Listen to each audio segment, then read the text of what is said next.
Este hombre revela un enorme secreto a sus amigos. Ha vivido 14.000 años y conoció a Jesucristo y a Buda. Esto gracias a que nunca envejece. Por eso ahora se debe marchar y crear otra identidad antes de que las personas comiencen a sospechar. Incrédulos, sus amigos comienzan a cuestionarlo creyendo que está loco. Sin embargo, John tiene respuesta para cada una de sus preguntas, lo que hará que todos comiencen a dudar. ¿Acaso dirá la verdad? Verán. John Ullman guarda sus últimas pertenencias en su camioneta antes de partir cuando se da cuenta que sus compañeros de trabajo en la universidad comienzan a llegar. Esto claro lo sorprende, aunque más sorprendidos se encuentran sus amigos al enterarse que en efecto John piensa irse sin decir adiós. Harry quiere una explicación para esa actitud, pero todo lo que puede decir John es que no le gustan las despedidas. Sin embargo, ellos no se irán sin antes despedirse, aunque sea de la manera más sencilla. De esta forma introducen a la casa algo de comida mientras se saludan cariñosamente. No obstante, antes de ingresar a la casa de John, Edith, una de sus amigas, descubre un cuadro entre las pertenencias del hombre. Su parecido con la obra de Vincent Van Gogh es remarcable, tanto que ella le confirma que es una copia perfecta. El retablo es el mismo que usaba el artista, y en la parte de atrás se puede ver una dedicatoria, a mi amigo Jack Bourne. Edith quiere saber si lo ha hecho revisar por un experto, pero John dice que ha preferido no hacerlo, y sin darle más importancia pone el cuadro en su camioneta. Una vez dentro, la pregunta obvia se hace presente. ¿Qué pasa con John? ¿Por qué se va así de repente y deja toda su vida atrás? Dan le cuestiona sinceramente si tiene algún problema, pero nuestro amigo asegura que todo está bien, y aunque aprecia la preocupación, realmente todo está en orden. Esta respuesta no satisface a todos. Por ejemplo, Harry no entiende por qué dejaría atrás su estabilidad, añadiendo que ha sido profesor por 10 años y está a punto de ser director. John comprende todos sus argumentos, pero por otro lado lo que busca es un cambio y afirma haberlo hecho antes. Aunque a Dan esto le parece imposible, nuestro amigo es demasiado joven para haber experimentado antes alteraciones de su vida tan radicales. Edith por su parte pone atención en algo particular. John no envejeció ni un poco en los últimos 10 años. Sandy, una de las compañeras más jóvenes de John, descubre un arco dentro de sus pertenencias, por lo cual nuestro amigo asegura que le gusta cazar, sobre todo ciervos. Para todos los presentes esto es sorprendente, la mayoría de las personas no pueden capturar un animal ni utilizando armas de fuego, y él lo hace con flechas. A la escena se suman Art y Linda, un profesor de arqueología y su alumna. Ambos llegan en motocicleta y son recibidos por John. Sin detenerse un momento, Art hace la misma pregunta que todos ya hicieron: ¿a dónde va John? Sin embargo, nuestro amigo parece tenso, algo que todos pueden notar. Él asegura que solo es una cuestión personal, y el momento se hace incómodo hasta que nuestro amigo ofrece una botella de un muy buen licor para los presentes. Tras esto, el grupo lamenta una vez más la partida de su amigo, aunque después de ello no saben más qué decir. Es en ese momento que Dan descubre una pieza interesante entre las pertenencias de John, un buril muy parecido al que usaban las primeras tribus magdalenienses. Arda explica que el buril es una herramienta de piedra usada para hacer surcos en la madera o el hueso e incluso realizar flechas. A Harry, quien es biólogo, todo esto le parece muy extraño y quiere saber qué es un magdaleniense. Entonces Dan le explica que se trata de un cromañón, una de las últimas culturas del Paleolítico Superior. De inmediato le preguntan a John por la procedencia de la piedra, y este, para sorpresa de todos, afirma que la encontró en una tienda de segunda mano a un precio ridículo. John en ese momento se sincera con todos y asegura que la presencia de sus amigos antes de partir lo alegra bastante, aunque esto solamente acrecienta el misterio de por qué se va tan de repente. Todos quieren saberlo y la única respuesta de nuestro amigo es empezar una pequeña historia. No obstante, no sabe cómo acabará, ya que nunca lo ha hecho antes. De inmediato les cuestiona a los presentes y puede hacerles una pregunta tonta: ¿qué sucedería si un hombre del Paleolítico Superior sobreviviera hasta el día de hoy? Dan de inmediato asocia la pregunta a una historia de ciencia ficción, aunque basándose en los estudios del mismo Art, no habría ninguna diferencia anatómica considerable con las personas actuales. Art interviene diciendo que hoy en día crecemos un poco más, y esto se debe a que nos adaptamos para tener una mejor visión de los depredadores en los pastizales. Además, somos más delgados e irradiamos calor de una manera más efectiva en climas calientes. Edith aquí insiste en la idea de que un hombre de las cavernas debería tener diferencia con los humanos actuales, aunque Dan afirma que no es así, ya que en el caso hipotético que plantea John, ese hombre en particular habría vivido 14.000 años, lo que generaría cambios en él por mera evolución. En palabras de Dan, se suele creer que el hombre del Paleolítico no era tan inteligente, pero en verdad solo tenía menos conocimiento que adquirir, aunque si el hombre del que habla John posee una mente curiosa, con el tiempo sus conocimientos serían asombrosos. Tras esto, Sandy quiere saber qué mantendría vivo un ser como aquel. Esta pregunta es respondida por el biólogo, quien asegura que solo sería posible con una regeneración perfecta de las células del cuerpo, sobre todo en los órganos vitales. Según sus investigaciones, el cuerpo humano está equipado para vivir alrededor de 190 años, aunque la mayoría morimos de un lento envenenamiento. Para John, quizá el hipotético hombre hizo algo bien, algo que nadie nunca ha hecho. Harry continúa diciendo que sería posible con una mutación genética vivir muchos años más, ya que otros órganos como el páncreas o el estómago regeneran sus células cada varios días. El proceso es conocido, pero con el tiempo falla, se acumulan toxinas y decaemos, por lo que una peculiaridad del sistema inmunológico que lleva a la desintoxicación perfecta podría evitar el deterioro. Edith afirma que eso es algo que todos querrían, cosa que sorprende a John, cuestionándola si de verdad le gustaría vivir 14.000 años. Algunos de los presentes lo ven como una oportunidad para aprender. Los siglos cambian como cambia el conocimiento en cada uno de ellos, por lo cual sería emocionante ir viviendo esos cambios. Entonces John dice algo que lo transforma todo. Yo tuve la oportunidad de viajar con Cristóbal Colón. Aunque no soy del tipo aventurero, estaba bastante seguro de que la Tierra era redonda. Sin embargo, algo dentro de mí decía que quizá en algún punto podía caerse del borde. Eso sorprende a todos y lo asocian a una broma que no logran entender. Ante la reacción nuestro amigo les dice que no hay nada que entender, y ya lo resume de una simple manera. John acaba de confesar que tiene 14.000 años. Harry confundido quiere saber qué más hay detrás de esa historia, así que invita a John a continuar. Este les cuenta que cada 10 años cuando los demás comienzan a notar que no envejece, se muda. Art y los demás siguen considerándolo solo una historia, aunque se encuentran intrigados. John afirma que aprendió el término cromañón en la escuela. El crecer de esa época basado en datos arqueológicos, mapas e investigaciones antropológicas. Desde Mesopotamia dice que puede recordar los últimos 4.000 años. Como sea, la historia continúa. En su primera vida nuestra protagonista envejeció hasta los 35, edad que presenta ahora. En ese entonces terminó liderando su grupo ya que lo veían como algo mágico, pero el miedo llegó y lo echaron, ya que pensaban que estaba robándoles la vida para mantenerse joven. Aquí Harry agrega que ese puede ser el origen prehistórico del mito de los vampiros, comentario que estremece a todos. Como sea, John continúa hablando. Durante sus primeros 1000 años no sabía diferenciar ni siquiera arriba de los costados, aunque todo eso es una suposición basada en lo aprendido. Sin embargo, como todos los humanos, sus recuerdos son selectivos, solo tiene en su cabeza los puntos altos y bajos, ya saben, los traumas, cosas que se quedan para siempre en la mente. Después de todo, si un humano normal no puede recordar bien su infancia o qué es lo que comió ayer, ¿cómo él sería capaz de recordar miles de años? En sus primeros recuerdos, por ejemplo, se sentía perseguido ya que no moría, por lo cual aprendió a cambiar de grupos y surgió la idea de mudarse periódicamente. Al ser seminómadas, las personas se movían junto con las presas. Recuerda que los primeros 2000 años fueron fríos. Esto le hizo aprender que las latitudes más bajas eran más cálidas. Se movía por terrenos montañosos, vastas llanuras al oeste o hacia el sol poniente. Todo lo que dice John encaja en los conocimientos de los presentes, aunque Art afirma que también se puede encontrar en cualquier libro de texto. De hecho, ahí fue donde lo encontró John, ya que sería imposible recordar eruditamente un conocimiento que no posee. Todo lo que puede hacer es unir sus vivencias con los descubrimientos modernos. En ese momento Harry quiere saber si a lo que su amigo se refiere es a la reencarnación, el ciclo de un alma volviendo en diferentes cuerpos, pero John asegura que todo lo que ha vivido lo ha hecho en una sola vida. La conversación continúa con Linda preguntando sobre los océanos, a lo que nuestro amigo afirma que no los vio hasta mucho después y puede hacer la diferencia a los lagos por el movimiento de las olas. La misma Linda inquiere en una cuestión más trascendental, y estaban intrigados sobre de dónde viene todo. En aquellos tiempos, dice John, las personas miraban al cielo y se preguntaban si alguien arriba era responsable de crear todo. Por una temporada pensé que estaba haciendo algo malo al no morir. Supuse que me hallaba maldito y también bendito. Luego creí tener una misión. Edith entonces interrumpe asegurando que quizás sea así, y que Dios actúa de maneras extrañas. Para John, sin embargo, simplemente pasó. Edith entonces pregunta por el cuadro de Van Gogh, a lo que John dice que el artista se lo regaló en persona, ya que antes solía ir a pintar en sus terrenos. Por aquel entonces, él se hacía llamar Jack Bourne.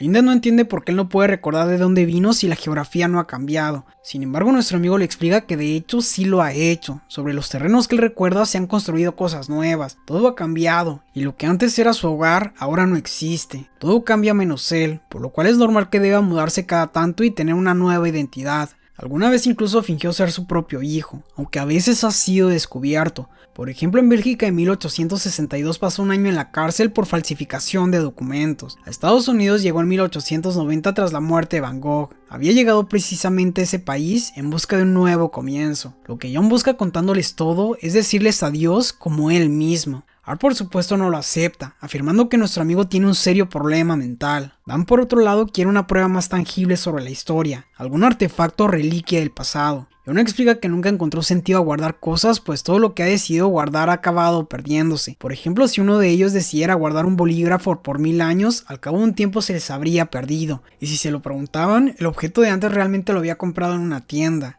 Aquí Dan menciona que podría haber mentido sobre el objeto, pero John afirma que solo les contará la verdad. Dicho esto, continúa guardando sus pertenencias en la camioneta en compañía de Sandy. Dentro de la casa, los amigos de nuestro protagonista debaten sobre la historia y que estar hablando en serio puede tratarse de algo peor. Por su parte, Ard habla con alguien por teléfono y le cuenta la historia extraña que John acaba de narrarles, por lo cual le pide que arribe al lugar lo antes posible. Fuera de la casa, Sandy confiesa su amor por John, pero este no puede corresponderla por lo que es. De hecho, ha evitado amarla muchísimas veces. Su preocupación deriva en que de estar juntos, ella y cualquier futuro niño envejecerán y él no. En pocas palabras, no puede estar con ella para siempre, a lo que ella pregunta qué es para siempre. En la vida es posible que ocurra cualquier cosa, lo importante es lo que uno sienta por el otro, remarca la chica. Al entrar de nuevo en la casa, Harry intenta calibrar los reflejos de John solo para ser lanzado por los suelos. Aunque él es cinta negra de segundo grado, su amigo puede reducirlo fácilmente, lo cual lo sorprende. Ard entonces pregunta sobre los antiguos idiomas, pero su amigo solo recuerda un poco de ellos. Linda, quien parece la más interesada, le pregunta sobre pinturas rupestres, y nuestro amigo le confiesa que conoció a quien hizo los dibujos en una famosa roca. Era un hombre llamado Giraud quien se dedicaba a dibujar los animales que se iban a cazar. El problema vino cuando en cierta ocasión, tras una mala cacería, el líder del grupo le quitó todos los dientes porque su poder de predecir la cacería había fallado, y como imaginarán, con el tiempo sufrió una infección en la mandíbula y lo abandonaron. Dejando de lado eso, John aclara que la fama de ser buen profesor, él se la ha ganado a base de estudio, ya que desde su solitario punto de vista no pudo abarcar todo. Dan por otro lado quiere saber lo que John conoce, así que este le habla que con los milenios el clima se hizo más cálido. Las personas con las que vivió cazaban mamuts, venados. En ese momento Ard lo interrumpe, aclarando que todo aquello se puede encontrar en libros de texto. John le da la razón, pero aún así es solo la verdad. Tras esto continúa hablando y cuenta que con el tiempo se dirigió al este curioso por el mundo en busca de un propósito. Fue entonces que vio el océano por primera vez, el Mediterráneo, o al menos eso cree. Todo ocurrió durante la era de bronce, por lo cual siguió las rutas de intercambio desde el este, aprendiendo nuevos idiomas en la ruta, siendo testigo de las creaciones de mitos, nuevos dioses por todas partes y al final nada de eso le interesó. Por 2000 años fue sumerio, luego babilónico y también navegó como fenicio. A medida que surgieron las aldeas se hizo más difícil moverse, ante los extraños resultaba sospechoso, así que tuvo que aprender trucos nuevos para desaparecer e incluso fingir su muerte. Después de eso fue a India, donde conoció a Buda, el hombre más extraordinario que pudo conocer. Al oír esto, los amigos de John afirman que es una historia fascinante, tanto que quisieran que fuera real. Ard dice que de ser verdad podrían irse de ahí y contarles a todos, pero eso no molesta a John, porque sabe que nadie les creería. En ese momento llega Will, otro de los colegas y la persona que hablaba con Ard por teléfono. Él es un profesional en el área de psicología, por lo cual va directo al grano, asegurando que todos ahí se encuentran disgustados por la historia que él les relata. Dan por su parte entiende que no hay manera de comprobar el relato de su amigo, como tampoco tienen manera de corroborarlo, por lo cual sugiere seguirle la corriente y seguir escuchando. En ese momento Will tiene curiosidad por las enfermedades que ha sufrido John durante su larga vida, razón por la que nuestro amigo le habla que sufrió neumonía, tifus, fiebre amarilla, viruela y sobrevivió a la peste negra. Algo curioso de su cuerpo es que no desarrolla cicatrices, aunque para Harry eso es imposible, motivo por el cual sugiere hacerle algunos estudios en su laboratorio. Como imaginarán, nuestro amigo prefiere no hacerlo por seguridad. Además, él no quiere probar lo que dice. Edith no parece contenta con lo que está escuchando, aunque Sandy le pide algo de empatía por una persona que conocen hace 10 años y que quieren mucho. Para Ard todo es una burla, lo que él está contando ofende el sentido común, pero John contraataca diciendo que también lo hizo la relatividad, la mecánica cuántica, es así como funciona la naturaleza. Conocemos tan poco de la realidad que ni siquiera los más grandes expertos logran ponerse de acuerdo en algo. Dan, quien parece ser uno de los más interesados, pregunta por el conocimiento que John ha adquirido. Este afirma tener 10 doctorados, incluyendo todos los de los presentes, aunque su conocimiento no es erudito, y mucho de lo que sabe está desactualizado. En sus palabras, un hombre por mucho que viva no puede saber más que aquel hombre que sabe más en su época, por lo cual el conocimiento se adquiere a medida que se descubre. Para John eso tomó un poco más de tiempo en el pasado. A fin de cuentas, los prejuicios y las creencias hacían que el saber se moviera mucho más despacio. Nuestro amigo bajo ninguna circunstancia pretende saberlo todo, solamente ha tenido tiempo para estudiar.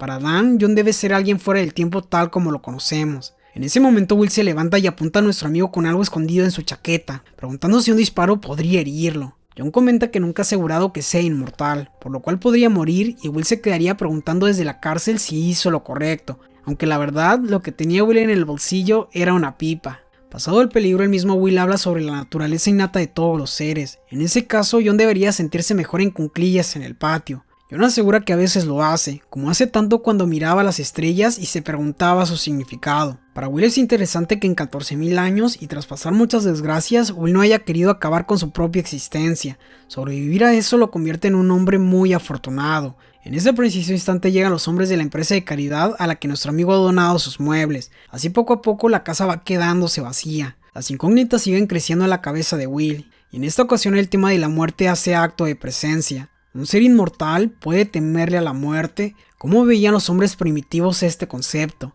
John asegura que le teme a la muerte, y que en el pasado se tenía un concepto práctico del hecho.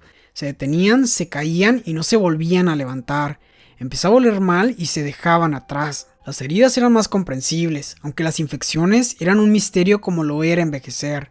Para él, darse cuenta de su diferencia fue complejo. Primero pensó que había algo mal en todos los demás, ya que envejecían y morían, incluso los animales. Will, al ser mortal, afirma que a medida que pasa el tiempo, los días, semanas y años pasan más y más rápido, pero que estos conceptos para John deben ser diferentes. Turbulencia, comenta John. Eso significan para mí. Cuando conozco a alguien siento que cruzo algunas palabras y de repente ya se han ido y han sido reemplazadas por otras personas. Para él esa existencia suele ser aburrida, ya que ve a las personas cometiendo los mismos errores una y otra vez. Aquello lo hace separarse de la humanidad, aunque eso no lo separa de sufrir por la pérdida de personas. Y aunque a veces se ha sentido culpable, no puede hacer nada al respecto. En ese momento los hombres de la empresa de caridad se quieren llevar el sofá, pero John no lo permite. Will sufre padecimientos del corazón y no quiere que permanezca de pie. La conversación continúa hablando del padre de John, sin embargo este solo recuerda pequeñas imágenes de un líder grupal. Más que un padre, era un padre social. Will no le da mucha importancia a ello, a fin de cuentas él apenas recuerda el suyo. Lo que sí le importa es saber sobre los seres queridos de su amigo, la gente que valoró y perdió, a lo que John afirma que ha debido seguir moviéndose sin fijarse en ello. Will entonces pregunta sobre el merecer, sobre si John se ha sentido culpable por poseer esa cualidad y los demás no. Nuestro amigo afirma que quizás a veces ha sido así. Sin embargo, la conversación da un giro cuando Will acusa a John de robarle la fuerza vital, tal como han dicho todas las leyendas. Quizá él se ha convertido en un ser capaz de robar la vitalidad a través de un mecanismo biológico o mental que desconocen. ¿Algo así sería justo?, pregunta Will. ¿Vendrás a mi funeral? Aunque no pediste ser así, nosotros tampoco pedimos saberlo, pero sabiéndolo, ¿no es normal sentir envidia o incluso odio? Will se levanta y continúa preguntando. Quizá eres un vampiro, John, uno cansado, aburrido por la soledad de tu corazón. ¿Has llevado una vida cargada de equivocaciones? En ese momento saca una pistola de verdad y le apunta, pero se arrepiente a último momento y prefiere irse.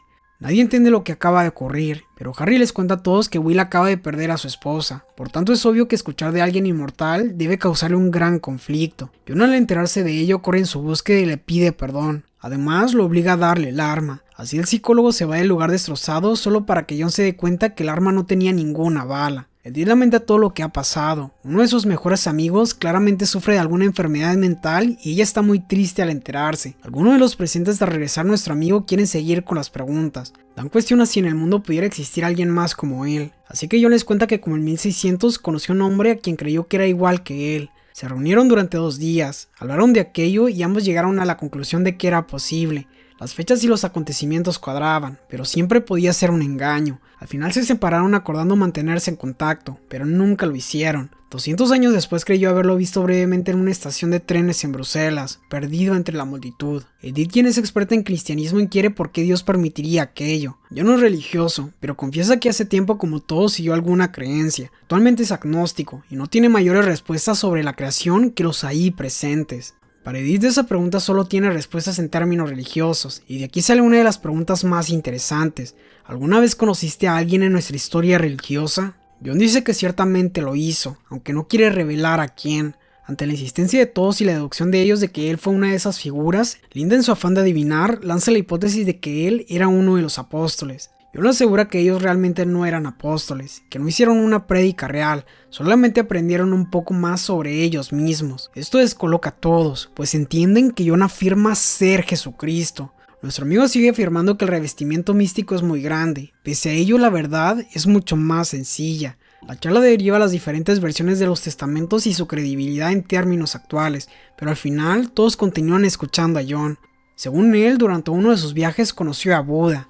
Sus enseñanzas le gustaron bastante, razón por la que quiso llevarlas a través de sus viajes. Lo intentó en pleno poderío del Imperio Romano. El problema fue que Roma ganó. Todo lo que se ha contado, la crucifixión y la resurrección, tiene explicación con las técnicas que él aprendió en Oriente, como soportar un gran dolor o bajar el pulso lo suficiente para fingir su muerte. Luego las personas lo vieron salir de la cueva en que lo ocultaron y el resto es historia. Tras esa experiencia se dirigió al centro de Europa, tratando de alejarse todo lo posible. En ese momento todos quieren ver sus cicatrices, pero él explica que su regeneración es perfecta. Además, la realidad es que solo lo ataron a la cruz. Sin embargo, los clavos y la sangre se ven mejor en el arte religioso. Tras esto, John dice que la religión cristiana tomó mucho del paganismo para crear sus mitos. Por ejemplo, la historia de Hércules, algo que puede encajar perfectamente con Jesús. Por ejemplo, Hércules era hijo de un dios y una humana virgen, y tras morir se reunió con su padre. Edith no cree todo aquello. Para ella Dios habló a través de un hombre y de ahí su carácter divino. Sin embargo, Dan aclara que las enseñanzas de Jesús son solamente reinterpretaciones del budismo.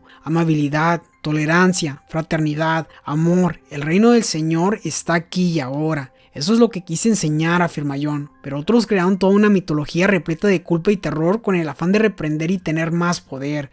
Ahora veo las ceremonias, rituales, veneraciones de galletas y vino y no entiendo por qué. En eso Will regresa apenado por lo que hizo y junto con John vuelven a la casa. Dentro Will intenta encontrar una respuesta racional a los delirios de su amigo, a pesar de que él solo quiere que las personas sigan las enseñanzas que quiso dar. Dicho esto, con la llegada de la noche John prefiere partir, así que continúa empacando, mientras Will asegura que toda persona enferma de la cabeza puede crear una identidad para que parezca real y creer que es verdad, aunque hay duda de que sea así con su amigo, ya que tiene una respuesta para todo. La conversación se ancla en la forma de que John intentó implantar el budismo y lo sencillo que resultó que todo se corrompiera. Además, es normal que esas ideas se establecieran y crecieran para convertirse en lo que hoy es el día del cristianismo. A fin de cuentas, con el tiempo cualquier figura podría convertirse en una suerte de mesías. En ese momento la conversación está por terminar, pero antes John se hace junto al fuego, un elemento al cual le tiene mucho cariño, y escucha algo de música clásica mientras sus amigos, personas de ciencia, están desconcertados por su historia. John entonces comenta que tras todo lo vivido sigue teniendo fe en la humanidad, siempre y cuando tengan un balance con el ambiente que los rodea. Lo que intentó enseñar a los demás fue amarse unos a los otros, pero el tiempo y las personas desfiguraron todo eso, lo que quiere decir que no se puede confiar mucho en la gente.